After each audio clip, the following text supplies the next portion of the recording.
ઘણા કપલ એવા હોય છે કે જેને પોતાના પાર્ટનરની જરા પણ કદર નથી હોતી. અને સાહેબ એટલી વસ્તુ યાદ રાખજો કે આ દુનિયાની અંદર જો તમને કોઈ વસ્તુની કે કોઈ વ્યક્તિની કદર ના હોય ને તો ભગવાન પણ એને તમારી પાસેથી છીનવી લે છે. અને જ્યારે એ વસ્તુ કે વ્યક્તિ આપણાથી દૂર જાય છે ને ત્યારે આપણને એની વેલ્યુ સમજાય છે.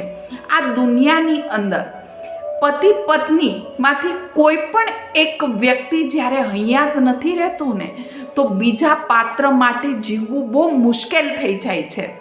જો પતિ હયાત ના રહે તો એ પત્નીને આ દુનિયાના લોકો જીવવા નથી દેતા, નોચી ખાય છે.